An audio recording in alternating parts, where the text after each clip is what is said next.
The United States is not going to take sides with it. შეერთებული შტატები არც ხელისუფლების მხარეს დადგება და არც მის წინააღმდეგ. Გულწრფელად რომ გითხრათ, ეს პრაქტიკული არჩევანიც კი არ არის, რადგან პოლიტიკური ოპოზიცია იმდენად ფრაგმენტირებული და არარეალისტურია, რომ რეალურად შესათავაზებელი ალტერნატივაც კი არ აქვს. An option offered is the United States. აპირებს თუ არა შეერთებული შტატები სრულად უგულებელყოს საქართველოში პოლიტიკური რეპრესიები და დისიდენტების შევიწროება. პასუხი არის არა. იმიტომ კი არა, რომ დემოკრატიის მომხრეები ვართ, ან იმიტომ რომ ხელისუფლება არ მოგწონს. არამედ იმიტომ რომ საქართველო ვერაზოს იქნება კარგი პარტნიორი, თუ მისი მომავლის შექმნაში ქართველი ხალხი არ იქნება ჩართული. I think the European Union is still in the position. ფიქრობ, ევროკავშირი კვლავ საქართველოს დასჯის და იზოლაციის პოზიციაშია. ფიქრობ, შეერთებულმა შტატებმა ეს ეტაპი უკვე გაიარა. რა თქმა უნდა, ჩვენ იმას გავაკეთებთ, რასაც საჭიროდ მივიჩნევთ. არ გვაინტერესებს, რას ფიქრობენ ამაზე ევროპელები. ამიტომ საქართველოსთვის შესაძლებლობების ფანჯარა არსებობს, მაგრამ ამ შესაძლებლობით სარგებლობა თავად უნდა შეძლოს. ჩემი ვარაუდია, რომ თუ საქართველოს შეერთებულ შტატებთან სტრატეგიულ პარტნიორობას ააშენებს და ეს წარმატებული იქნება, ევროპელებიც ამ ხაზს გაჰყვებიან. So, Dr. Alfano, first Barton James, დიდი მადლობა დროის დათმობისთვის today. Good to be with you. Let me start with Washington-სა და საქართველოს მთავრობას შორის ბოლოდროინდელი საჯარო აზრთა სხვადასხვაობით დავიწყოთ. სახელმწიფო მდივანმა რუბიომ კონგრესში გამართულ მოსმენაზე თქვა, რომ საქართველოს მთავრობამ ვაშინგტონს ჰკითხა, რა იქნებოდა საჭირო ორ ქვეყანას შორის ურთიერთობების გაუმჯობესებისთვის. სახელმწიფო მდივნის თქმით, ვაშინგტონმა თბილისისგან გარკვეული პოზიტიური პასუხებიც მიიღო. თუმცა საქართველოს პრემიერ-მინისტრმა პასუხა თქვა, რომ ასეთი საუბარი არ შემდგარა და საქართველო არ არის სკოლის მოსწავლე, რომელსაც შეიძლება უთხრან როგორ მოიქცეს. რას გეუბნებათ ეს საჯარო პოლემიკა ქართული ოცნებისა და ტრამპის ადმინისტრაციის ურთიერთობების ამჟამინდელ მდგომარეობაზე? რამდენად უნდა ხელავდნენ ქართველები იმის გამო, თუ საით მიდის ურთიერთობა? Well, on the positive side, I really believe that the დადებითი მხარე ის არის, რომ მე ნამდვილად მჯერა შეერთებული შტატები საქართველოსთან ორმხრივ ურთიერთობებს მნიშვნელოვნად მიიჩნევს და ფიქრობს, რომ მისი გაუმჯობესების გზა ქართველებთან იმ საკითხებზე ჩართულობაზე გადის, რომლებიც ორმხრივი ინტერესების საგანია და რომელიც შეერთებული შტატებისთვის მნიშვნელოვანია. ეს არის პოზიტიური მხარე. ფიქრობ, შეერთებულმა შტატებმა გააცნობიერა, რომ საქართველოს იზოლაციაში მოქცევისა და მისი იგნორირების მცდელობას სარგებელი არავისთვის მოაქვს, არც ერთ მხარეზე. შეერთებული შტატები ღრმად დაინტერესებულია შუადერეფნის გაფართოებითა და წარმატებით, რომელიც ცენტრალურ აზიას, სამხრეთ კავკასიასთან, შავ ზღვასთან, რუმინეთთან და ბულგარეთთან აკავშირებს. ფიქრობ, ეს შეერთებული შტატებისთვის ძალიან მნიშვნელოვანია. საქართველო კი მისი მნიშვნელოვანი ნაწილია. შეერთებულ შტატებს უფრო სტაბილური რეგიონი სურს. ამიტომაც ვფიქრობ, რუბიოს განცხადებები ფაქტებზე დაფუძნებული იყო. ის მსგავს რაღაცეებს უბრალოდ არ იგონებს. თუ მან თქვა, რომ ესაუბრა საქართველოს მთავრობას, გულწრფელად უთხრა, რომ ჩვენ გარკვეულ საკითხებზე მუშაობა გვსურს, მაშინ ამაში სრულიად სერიოზული იყო. ჩემი გულწრფელი შეფასებით, საქართველოს ხელისუფლებას სურს ჰქონდეს ერთგვარი ციხიდან უფასოდ გამოსვლის ბარათი, ანუ თან ჰქონდეს პარტნიორობა შეერთებულ შტატებთან და თან ისაკეთოს, რასაც მოისურვებს, მაგრამ ეს ასე არ იმუშავებს. ურთიერთობების წინ წასაწევად ორივე მხარეს ხელშესახების შედეგების დადება მოუწევს. პრეზიდენტი დონალდ ტრამპი მხოლოდ შედეგებით არის დაინტერესებული. მას არ აინტერესებს სასიამოვნო სიტყვები. თუ გსურთ ტრამპ-თაუერი ააშენოთ, კი ბატონო, ან ქუჩას ტრამპის სახელი დაარქვათ, კი ბატონო, რაც მას ნამდვილად აინტერესებს არის შემდეგი. სად არის შედეგი? სად არის კონკრეტული შედეგი? ასე რომ ქართველებს მოუწევთ დასხდნენ მაგიდასთან და შეერთებული შტატებისთვის ორმხრივი ინტერესების საკითხებზე რაიმე კონკრეტულის ხელშესახების წარდგენა. ისინი უბრალოდ ვერ მიიღებენ პრეზიდენტ ტრამპისგან. კარგი, საქართველო მშვენიერია და ამით ყველაფერი დასრულდება. საქმე საკმაოდ მარტივადაა. საქართველოს ხელისუფლების პოლიტიკა იყო შიდა უკმაყოფილების შეკავება.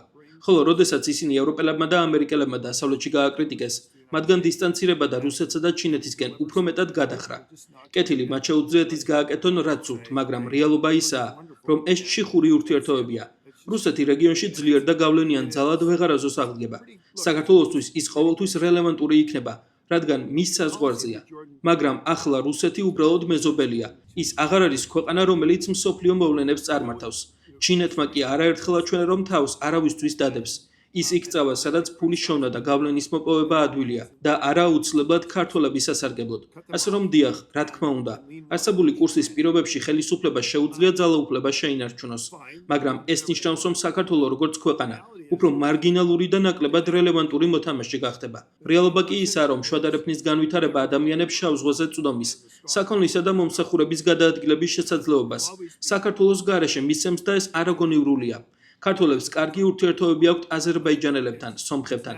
მართლა დროა საქართველოს რეგიონში სრულფასოვან და პროაქტიულ პარტნიორად ჩამოყალიბდეს და არა ცალკემდგომ კუნძულად, მაგრამ ეს ქართულ ხალხზეა დამოკიდებული. ფიქრობ, საქართველოს ხელისუფლებამ უნდა გააცნობიეროს. აპირებს თუ არა შეერთებული შტატები სრულად უგულებელყოს საქართველოში პოლიტიკური რეპრესიები და დისიდენტების შევიწროება. პასუხი არის არა. იმიტომ კი არა, რომ დემოკრატიის მომხრეები ვართ, ან იმიტომ რომ ხელისუფლება არ მოგწონს. არამედ იმიტომ რომ საქართველო ვერაზოს იქნება კარგი პარტნიორი, თუ მისი მომავლის შექმნაში ქართველი ხალხი არ იქნება ჩართული. მაგრამ საბოლოოდ ეს თავად ქართულ ხალხზეა დამოკიდებული. შეერთებული შტატები არც ხელისუფლების მხარეს დადგება და არც მის წინააღმდეგ. გულწრფელად რომ გითხრათ, ეს პრაქტიკული არჩევანიც კი არ არის. რადგან პოლიტიკური ოპოზიცია იმდენად ფრაგმენტირებული და არარეალისტურია, რომ რეალურად შესათავაზებელი ალტერნატივაც კი არ აქვთ. რა არის წარმატებული ხელისუფლება? საქმე არ ეხება პოლიტიკას ან იდეოლოგიას. მემარჯვენეა თუ მემარცხენე, კონსერვატორი თუ ლიბერალი ან პროევროპელი. საქმე ეხება კარგ მმართველობას და უკეთეს შედეგებს ხალხისთვის. სწორედ ეს სულ შეერთებულ შტატებს. ამ საკითხში ის ძალიან პრაგმატულია. ასე რომ ერთ მხრივ შეერთებულ შტატებს საქართველოსთვის სასარგებლოდ სურს ქვეყანამ უფრო სტაბილური პოლიტიკური განვითარების გზით იაროს, რადგან ეს საქართველოსთვის უკეთესია. მეორე მხრივ კი შეერთებულ შტატებს სურს იმ ხელისუფლებასთან თანამშრომლობა, რომელიც დღეს არსებობს, რათა ორივე მხარისთვის უკეთესი შედეგი მიიღწეს.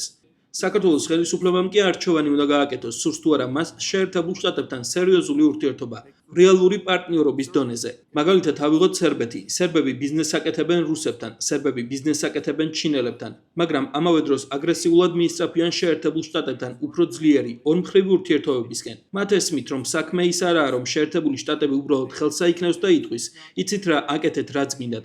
საქმე ისაა, სად არის პოზიტიური და კონსტრუქციული შედეგები როგორც შეერთებული შტატებისთვის, ისე სერბეთისთვის. ზუსტად ასეთი ურთიერთობა გვაქვს სომხეთთან, ზუსტად ასეთი ურთიერთობა გვაქვს აზერბაიჯანთან. ასე რომ საქართველოს შეუძლია ამ გზას შემოუერთდეს ან დარჩეს იზოლირებული, რუსებისა და ჩინელების მოწყალებასა და პოლიტიკური რეპრესიების ინსტრუმენტებზე დამოკიდებული. ეს გარკვეულწილად საქართველოს ხელისუფლებაზეა დამოკიდებული. And the tools of political repression. It's kind of up to the Georgian government. Right, Dr. Garpani, you just covered all of the questions I had. But if I may, I just need to like ცოტა ხნის წინ თქვენ დაწერეთ, რომ საქართველოს სულელური ანტიდასავლური სტრატეგია აირჩია და რომ თბილისს რეალური ცვლილებების განხორციელება მოუწევს. ბოლო წლების განმავლობაში საქართველოს ხელისუფლების მიერ გადადგმული ნაბიჯების დაკვირვებისას მის მიდგომაში დასავლეთის მიმართ რა მიგაჩნიათ ყველაზე დიდ შეცდომად? What do you see as the biggest mistakes in its approach to the West? Well, I think the biggest mistake ფიქრობ, უდიდესი შეცდომა იყო არ ჩართულიყო შეერთებულ შტატებთან საერთო ინტერესების საკითხებზე. ჩემი აზრით, საქმე სწორედ ასე მარტივადაა. შემიძლია გავიგო, რატომ იყო ეს პრობლემატური წინა ხელისუფლების დროს, რომელიც რეალურად მხოლოდ საქართველოს დასჯით იყო დაინტერესებული.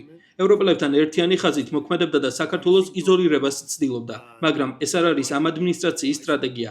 ამ ადმინისტრაციის სტრატეგიაა ჩართულობა. ჩვენ ასე ვმოქმედებთ, ასე ვიმოქმედეთ ბელარუსთან და სხვა ქვეყნებთან, მაგრამ საკუთარ თავს შეცდომაში ნუ შეიყვანთ. ბურთი საქართველოს მოედანზეა. შეერთებული შტატები საქართველოს ხვეწნას არ დაუწყებს. ისაუბროს როგორც რეალურმა პარტნიორმა. რეალურ საკითხებზე და თუ საქართველოს ხელისუფლებას მხოლოდ ბაქი-ბუქი სურს, კეთილი. მაგრამ შეერთებული შტატები საქართველოს ხელისუფლებას უკან არ გაეკიდება. თუ მას რუსეთისა და ჩინეთის ჩრდილოში ცხოვრება სურს, კარგი, კი ბატონო. ჩვენ სხვა ალტერნატივებიც გვაქვს, სხვა არჩევანიც.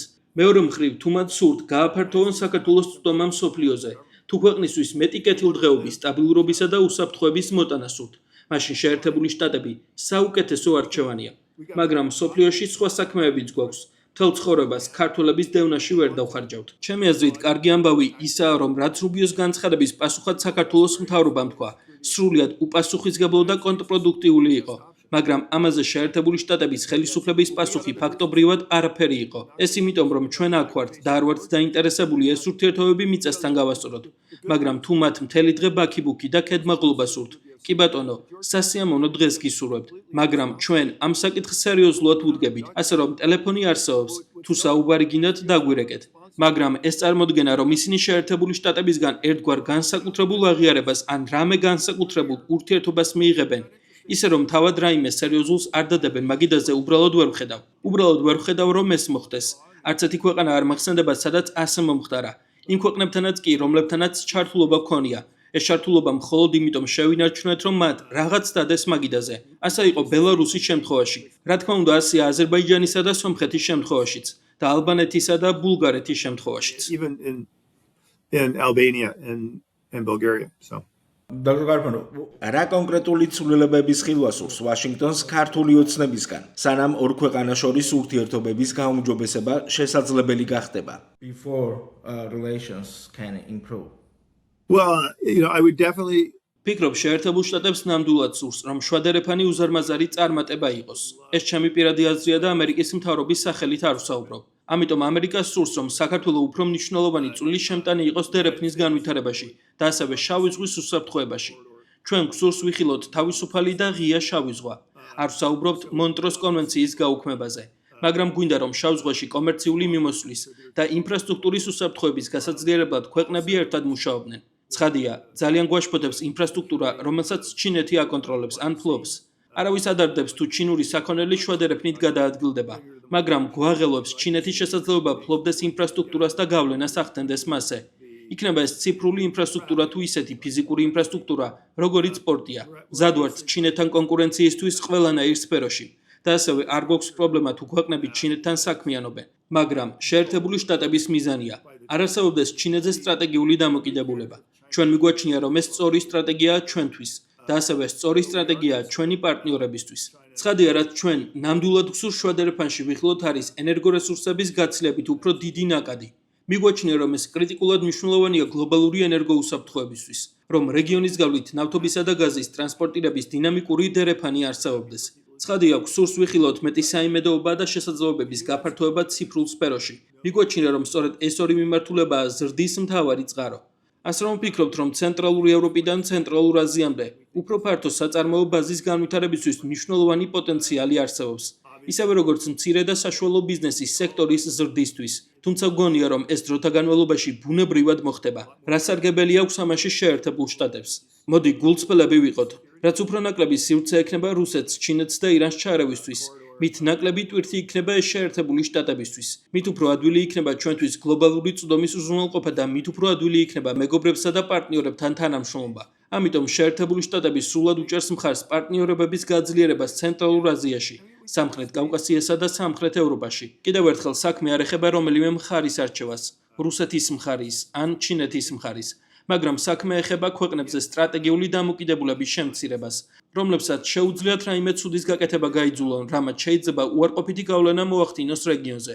შეერთებული შტატები ამ საკითხს სერიოზულად უდგება. influence the neighborhood. The United States is serious about that. Right. შეერთებული შტატების წარმომადგენელთა პალატამ ახლახან მხარი დაუჭირა აქტს, რომელიც საქართველოში რუსეთისა და ჩინეთის გავლენებს ეხება. მეორე დღესვე საქართველოს პრემიერ-მინისტრმა განაცხადა, რომ ჩინეთთან ყოვლისმომცველ სტრატეგიულ პარტნიორობას მოეწერა ხელი. როგორ ფიქრობთ, როგორ აღიქვა ვაშინგტონმა მოვლენების ამ თანმიმდევრობით განვითარება და ჩინეთთან საქართველოს მზარდი ურთიერთობა? Increasingly close relationship with China is perceived in Washington. This is not America's problem. This is Georgia's problem. ეს ამერიკის პრობლემა არ არის, ეს საქართველოს პრობლემაა. First of all, უპირველეს ყოვლისა, არც ამდენად განსაკუთრებითაა ჩინეთი საქართველოთი დაინტერესებული. არც ბევრი ფულის ფლანგვით არიან დაინტერესებული. ისინი იქ მხოლოდ იმიტომ არიან, რომ ეს ადვილია. ეს ერთგვარად გავს მდგომარეობას, როცა ქვეყნის სულს არც თუ ისე დიდ ფულად ხიდი და საბოლოოდ სანაცვლოდ თითქმის არაფერს იღებ. საბოლოო ჯამში ჩინეთი საქართველოსთვის არაფერს გააკეთებს. მათ რუსებისთვის თავი არ დაუდევთ უკრაინასთან ომში. თავი არ დაუდევთ ირანელებისთვის ირანის ომში. ჩინეთი თავს არავისთვის არ გაწირავს. ასე რომ სანამ საქართველოში ადვილი ფული და ადვილი გავლენა იქნება, ჩინელები ამ შესაძლებლობას აუცილებლად გამოიყენებენ. ირონია ის არის და ეს არაერთხელ გვინახავს, რომ ჩინეთთან უკეთეს შედეგებს სწორედ ის ქვეყნები აღწევენ, რომლებიც მასთან საკუთარი პოზიციების დაცვას ახერხებენ. რადგან თუ ჩინეთს მართლა სურს იქ საქმიანობა, ის დაბრუნდება და უკეთეს პირობებს შემოგთავაზებთ. იმიტომ რომ ეს მისთვის ხელსაყრელია, მაგრამ თუ რაღაცას არაფრის სანაცვლოდ აძლევთ და გულწრფელად რომ ვთქვათ, სწორედ ამას აკეთებენ ახლა ქართველები. მიიღებთ იმას, რასაც მიიღებთ. თქვენ მოგექცევიან როგორც ვასალ სახელმწიფოსა დროთა განმავლობაში ეს დამოკიდებულება სულ უფრო გაიზრდება და საქმე ის არის, რომ ეს შეერთებული შტატებისთვის საპიწონე საერთოდ არ არის. შეერთებულ შტატებს ეს არ ადარდებს. ეს არ არის ისეთი შემთხვევა, როდესაც მაგალითად ისრაელის გამო ვიბრძვით, თუ საქართველოს ჩინეთსა და რუსეთის ჩრდილში დარჩენას სურს, კარგი წარმატებას უსურვებთ. ჩვენ საქართველოს გამო ბრძოლას არ დავიწყებთ. ამიტომ ჩვენი შეურაცხყოფა ან ჩინეთის წინაშე ქედის მოხრა. შეხედეთ 17+1 ფორმატს ევროპაში. დღეს ის უკვე ალბათ 14+1-ს უფრო ჰგავს და ამასაც აღარ აქვს მნიშვნელობა, რადგან ისინი მორიგ შეხვედრას აღარასდროს გამართავენ. შეერთებული შტატები არასდროს დასხმია თავს 17+1 ფორმატს. ამიტომ კარგი როგორც გენდომებად. ადამიანები ამ ფორმატს ტოვებენ, რადგან ჩინეთი რეალურად არ უზრუნველყოფს იმ სტრატეგიულ სარგებელს, რომელსაც ჰპირდება. ჩინეთს შეუძლია მიზნობრივი სარგებელი მოუტანოს რამდენიმე ადამიანს, რომლებიც ჩინელებთან თანამშრომლობით ფულს შეუვლობენ. კი ბატონო, მაგრამ საკითხი ისაა, იზრდება თუ არა საქართველოს მთლიანი შიდა პროდუქტი იმავე ტემპით, როგორც რეგიონის სხვა ქვეყნების. იზრდება თუ არა საქართველოს უნარი მოიზიდოს პირდაპირი უცხოური ინვესტიციები მთელი მსოფლიოდან და არა მხოლოდ რუსეთიდან და ჩინეთიდან. ხალხი საქართველოში გადმოდის საცხოვრებლად თუ პირიქით საქართველოდან მიდიან. ჩემი აზრით, სწორედ ეს არის რეალური მაჩვენებლები იმის, არის თუ არა ეს სწორი სტრატეგია. შეერთებული შტატების საქართველოს დემოკრატიაზე ლექციას არ წაუკითხავს. ის საქართველოს პოლიტიკაზეც არ წაუკითხავს ლექციებს.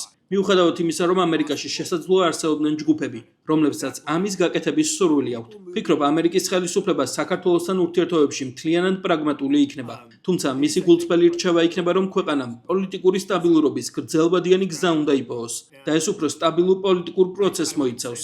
მაგრამ როგორ მიაღწევთ ამას, ეს ნამდვილად ქართულ ხალხზეა დამოკიდებული. გარკვეული ცვლილებები სხვა ქვეყნებშიც გვინახავს, მაგალითად ალბანეთში. არ ვიცი ეს ამერიკის გავლენის შედეგი არის თუ არა, მაგრამ რეალობა ისაა. არ ვფიქრობ, რომ ალბანეთი დღეს უფრო დემოკრატიულია, ვიდრე 1 ან 2 წლის წინ იყო. თუმცა იქ ახლა აშკარად უფრო კონსტრუქციული პოლიტიკური გარემოა. ოპოზიციას საკუთარი ინიციატივების წამოსაწევად უფრო მეტი სივრცე აქვს. შესაძლოა ისინი ხელისუფლებას ვერ ამარცხებდნენ, მაგრამ ხედავთ, რომ ნაკლები ადამიანი ხვდება ციხეში და ნაკლები ადამიანია შინაპატიმრობაში. არსებობს წინსვლის გონივრული გზა, როგორ დაადგებით ამ გზას, ეს საქართველოს გადასაწყვეტია. მაგრამ ჩემი გულწრფელი აზრია, რომ საქართველოს მფსონი იმაზე დადო, თუ საით წავიდოდა მსოფლიო და ვინ იქნებოდნენ მისი ძლიერი მეგობრები და ვფიქრობ, ეს მფსონი არასწორი აღმოჩნდა. დროა, სხვა კურსი აირჩიონ. ჩინეთის ან რუსეთის წინაშე ქედის მოხრა, ან ამერიკელების შეურაცხყოფა არსად მიგიყვანთ, თუ არ ჩავთვლით იმას, როგორც ერთ country სიმღერაში ნათქვამი. კიდევ ერთი დღით დაბერდებით და კიდევ უფრო მეტ ვალში აღმოჩნდებით. Another day older and deeper in debt, as the country western song goes. Right. So შეერთებული შტატების პრეზიდენტისა და ვიცე-პრეზიდენტისთვის გასულ წელს გაგზავნილ ღია წერილში პრემიერ-მინისტრი კობახიძე წერს, რომ ქართულ ოცნებას და ტრამპის ადმინისტრაციას მთელ რიგ საკითხებზე მსგავსი შეხედულებები აქვს. წერს, რომ ქართული ოცნება Deep State-სა და USAID-ს პრეზიდენტ ტრამპამდე აკრიტიკებდა. years before the ეს ყველაფერი უბრალოდ ბლაბლა იყო. do you ხედავთ ქართულ ოცნებასა და ტრამპის ადმინისტრაციას შორის ამგვარ თანხმედრას. First of all that's just talk. უპირველეს ყოვლისა, ეს ყველაფერი მხოლოდ ლაპარაკია და ამ ადმინისტრაციისთვის სრულიად არარელევანტურია, როდესაც საქმე მთავრობათა შორის ურთიერთობებს ეხება, რადგან ისინი პრაგმატიზმზეა დაფუძნებული. შეერთებულ შტატებში უამრავი ადამიანია, რომლებიც დონალდ ტრამპით აღფრთოვანებულები არიან და მასზე მუდმივად საუბრობენ. თუ ამას საქართველოს აკეთებს, ამას მნიშვნელობა არ აქვს. რეალურად რა დადეს მათ მაგიდაზე? არაფერი.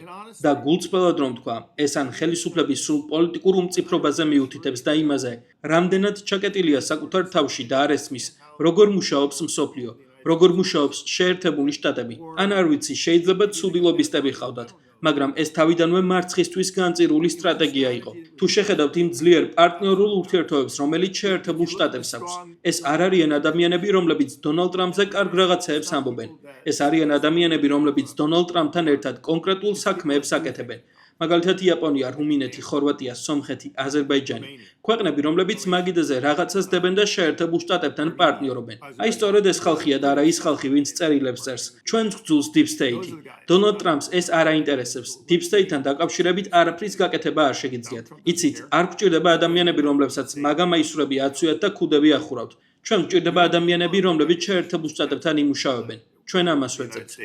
That's what we're looking for. Right. Dr. Garpana, you mentioned this. საზოგადოების ნაწილი შიშობს, რომ ტრამპის ადმინისტრაცია შესაძლოა მზად იყოს ბიზნეს გარიგებების სანაცვლოდ. საქართველოში დემოკრატიის უკუსლასა და ადამიანის უფლებებთან დაკავშირებით არსებულ შეშფოთებაზე თვალი დახუჭოს. ფიქრობთ, რომ ეს შეშფოთება საფუძვლიანია? Justify No, because I don't არა, რადგან ვფიქრობ, ფაქტები ამას არ ადასტურებს. ჩვენ ურთიერთობა გვაქვს ბევრ ქვეყანასთან, სადაც სერიოზული რეპრესიებია. მაგრამ ეს საკითხები დღის წესრიგიდან მოხსნილი არ არის. მაგალითად, ბელარუსში ჩვენ მივაღწიეთ იმას, რომ დისიდენტები ციხიდან გაეთავისუფლებინათ. ისე როგორც სხვა ქვეყნებში. ამ საკითხებზე საუბარი ზოგჯერ არასასიამოვნოა, მაგრამ ისინი უგულებელყოფილი არ არის. და კიდევ ერთხელ ეს საკითხები უგულებელყოფილი არ არის, იმიტომ რომ ჩვენ დემოკრატიას ვავრცელებთ. ან იმიტომ რომ გვინდა თქვენ ჩვენ დაგვიმსგავსოთ. უბრალოდ ურთიერთობებში ეს ჯანსაღი არ არის. ამ საკითხებს ჩინეთთანაც ვაყენებთ. გულისხმობ, რომ არ არის ჯანსაღი, როდესაც ბიზნესები იძულებით მონურ შრომას იყენებენ. ასეთ პირობებში წარმოებული პროდუქცია არავის სურს და ასეთ საფუძველზე ეკონომიკას ვერ ააშენებ. ამიტომ ამ საკითხებზე ვსაუბრობთ, რადგან მიგვაჩნია, რომ ეს ორივე მხარის ინტერესია. ამიტომ ჩემი აზრით, ხელისუფლების მხრიდან ეს უბრალოდ საბაბია იმისთვის, რომ შეერთებულ შტატებთან ურთიერთობაში არ ჩაერთონ. ხოლო პოლიტიკური ოპოზიციის მხრიდან აქ გარკვეული არარეალისტური მოლოდინებიც არის. რა მოლოდინები გაქვთ, რას გააკეთებს შეერთებული შტატები? ჩვენ არ მოვალთ და თქვენს ქვეყანას არ გამოვასწორებთ. უბრალოდ ამას არ გავაკეთებთ. ეს ჩვენი საქმე არ არის. ასე რომ არარეალისტურია შეერთებულ შტატებს თხოვო ისეთი რამის გაკეთება, რასაც თავად ვერ აკეთებ ან არ აკეთებ. თუ არჩევნებს ბოიკოტს უცხადებ, არ მონაწილეობ და შემდეგ ამბობ, კარგი, თქვენ უბრალოდ უნდა მოხვიდეთ და უთხრათ, რომ არჩევნები არალეგიტიმურია და ამ საკითხზე ზეწოლა მოახდინოთ. ამას ჩვენ არ გავაკეთებთ. ჩვენ არც დისიდენტებს დავაფინანსებთ იმისთვის, რომ უამრავი კონფერენცია გამართონ. აქეთ-იქით ირბინონ და რეალურად ვერაფერს მიაღწიონ. ამიტომ ვფიქრობ, არც ერთი მხარე არ იქნება კმაყოფილი. იმით, თუ როგორ გადაწყვეტ შეერთებული შტატების საქართველოს შიდა საკითხებთან დაკავშირებულ თემებზე ჩართულობას. მაგრამ ამერიკა ამ საკითხებში ისეთი ფორმით ჩაერთვება, რომელიც ერთდროულად პრაგმატულიც იქნება და კონსტრუქციულიც. შესაძლოა ეს იდეალური არ იყოს, არავინ არის იდეალური, ჩვენც არ ვართ. მაგრამ ჩვენ სხვისი პრობლემების გადაჭრას არ ვაპირებთ. ხელისუფლებას არ ვეთქვით, ჩვენ ვიზრუნებთ, რომ მსოფლიომ თქვენი ყველა შიდა პრობლემა უგულებელყოს. და არც ოპოზიციას ვეთქვით, რომ ჩვენ მოვაგვარებთ თქვენ ყველა პრეტენზიას და პრობლემურ საკითხს. არ ვაპირებთ რომელიმე მხარე გავაბედნიეროთ. მაგრამ გულწრფელად რომ თქვა, შეერთებული შტატებისთვის ეს ყველაზე პრაგმატული მიდგომაა. ჩვენი საქმე არ არის საქართველოში დემოკრატიის აშენება. თუმცა ასევე არ არის ჩვენი საქმე უგულებელყოთ ის საკითხები, რომლებიც ზიანს აყენებს ორმხრივ ურთიერთობას და საქართველოს როგორც პარტნიორის წარმატებას. ასეთია სამყარო, რომელშიც ვცხოვრობთ. The world in which we live. მთელი ამ წლების განმავლობაში უკრაინაში რუსეთის სრულმასშტაბიანი შეჭრიდან ქართულ ოცნებას ერთგვარი კამპანია ჰქონდა იმის შესახებ, თუ როგორც ცდილობდა დასავლეთი, შეერთებული შტატები, ევროპა, საქართველოს ომში ჩათრევას. რას ფიქრობთ ამის შესახებ? Well, it's obviously not true. ცხადია, ეს სიმართლე არ არის. ეს არის ყველაზე ხანგრძლივი ომი ევროპაში მეორე მსოფლიო ომის შემდეგ და საქართველო არავის არაფერში არ ჩაუთრევია.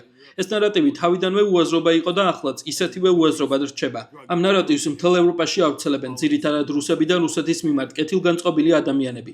მაგრამ რეალობა ისაა, რომ არავის არ სურს ამ ომის გაფართოება და მით უმეტეს, არავის სურს ვინმეს აიძულოს გააკეთოს ის, რაც თავად არ უნდა. Certainly nobody has the desire to force anybody to do anything they don't want to do. თუ ვაშინგტონსა და თბილისს შორის ურთიერთობები არ გაუმჯობესდება, შესაძლებელია ამან პრობლემები შეუქმნას ორ ქვეყანას შორის სამხედრო და უსაფრთხოების სფეროებში თანამშრომლობას. Cooperation between the I United mean, States. probably not. I mean, ალბათ არა, გულისხმობ, რომ საქართველოს შეუძლია უსასრულოდ გააგრძელოს არსებობა შეუმჩნევლობასა და უღიმღამობაში. მსოფლიო საქართველოს ირგვლივ არ ბრუნავს. შეერთებული შტატები საკმაოდ აქტიურად არის ჩართული მოლდოვაში. ჩვენი ინტერესები იქ საკმაოდ უმნიშვნელოა. მიზეზი, რის გამოც იქ ვართ, ისაა, რომ ამაში გარკვეული სარგებელი ჩვენთვისაც არის. ხოლო მოლდოველებისთვის ძალიან დიდი სარგებელია. მათ მობეზდათ შეუმჩნევლობაში ცხოვრება და მარგინალიზებულ ქვეყნად ყოფნა. კეთილი სიამოვნებით ვიმუშავებთ ამაზე თქვენთან, მაგრამ ამის მოლოდინში სუნთქვაშეკრულები არ ვისხდებით. ასე რომ სტატუს კო მისაღებია, მაგრამ ამ ყველაფრით ყველაზე მეტად საქართველოს ზარალდება. მათ შორის ისინი, ვინც დღეს ხელისუფლებაში არიან. people in charge. Right, so how does როგორ უყურებს შეერთებული შტატები ევროკავშირთან საქართველოს ურთიერთობას? the European Well, Union I think. Look, I mean, I think the difference is, I think the European Union is still in the position. ფიქრობ, ევროკავშირი კვლავ საქართველოს დასჯის და იზოლაციის პოზიციაშია. ფიქრობ, შეერთებულმა შტატებმა ეს ეტაპი უკვე გაიარა. რა თქმა უნდა, ჩვენ იმას გავაკეთებთ, რასაც საჭიროდ მივიჩნევთ. არ გვაინტერესებს, რას ფიქრობენ ამაზე ევროპელები. ამიტომ საქართველოსთვის შესაძლებლობების ფანჯარა არსებობს. მაგრამ ამ შესაძლებლობით სარგებლობა თავად უნდა შეძლოს. მაგალითს მოგიყვანთ, თუნდაც ბელარუსის შემთხვევაში ევროპული მიდგომა იყო ბელარუსის იზოლაცია.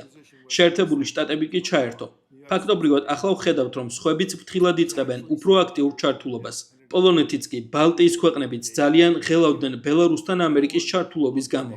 ამბობდნენ, ღმერთო ჩემო, ჩვენს გაყიდვას აპირებთ, მაგრამ სინამდვილეში ამ შიშებიდან არაფერი გამართლდა. ჩემი ვარაუდია, რომ თუ საქართველოს შეერთებულ შტატებთან სტრატეგიულ პარტნიორობას ააშენებს და ეს წარმატებული იქნება, ევროპელებიც ამ ხაზს გაჰყვებიან. If it's successful, the Europeans will fall in line.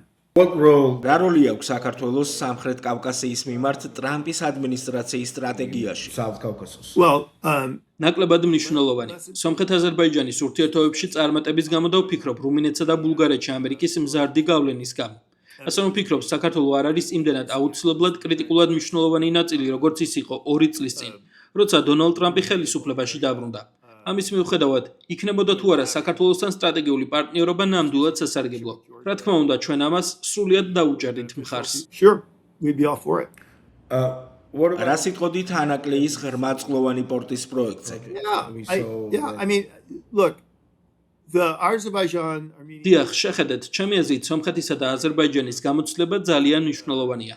ყველა მიცის, რომ სომხეთი და აზერბაიჯანი შეერთებული შტატების გარეშე სამშვიდობო შეთანხმებას ვერ მიაღწევდნენ. მათ ტრამპის არჩევამდე დაიცადეს, რადგან დაინახეს შესაძლებლობა შეერთებულ შტატებთან ჩართულიყვნენ. საქმე მხოლოდ ის არ იყო, რომ შეერთებულ შტატებს, ასე ვთქვათ, შეთანხმების დასრულების პრივილეგია მისცემოდა. საქმე ისიც იყო, რომ შექმნილი იყო შესაძლებლობები, რომლებიც შეერთებულ შტატებს დაინტერესებულ მხარედ აქცევდა და ორივე მხარეს წინსვლისთვის საჭირო ნდობას მნიშვნელოვნად უმაღლებდა. რა არის აქ მთავარი სიტყვა? პროაქტიულობა. პროაქტიულობა და ისეთი საკითხების მაგიდაზე დადება, რომლებსაც ორივე მხარისთვის რეალური კონსტრუქციული შედეგები მოაქვს. სწორედ ასე იქცევ ყურადღებას შეერთებული შტატებისგან. თუ საქართველოს ხელისუფლებამ ეს არ იცის, მაშინ ისინი იდიოტები არიან. და თუ ამის შესაბამისად არ მოქმედებენ, მაშინ მიზეზი ისაა, რომ შეერთებულ შტატებთან სტრატეგიული პარტნიორობა არ სურთ. და პასუხი ასეთია: ჩვენ მათ გვერდს აუვლით. ჩვენ საკუთარი ჯორჯიაც გვაქვს, შტატი, რომელიც ფლორიდასა და ალაბამას შორის მდებარეობს. ჩვენ პარტნიორი გვინდა და თუ პარტნიორი არ არის, მაშინ ეს უბრალოდ ის ქვეყანაა, რომელსაც გზად ჩაუვლით. It's just a country that we drive by.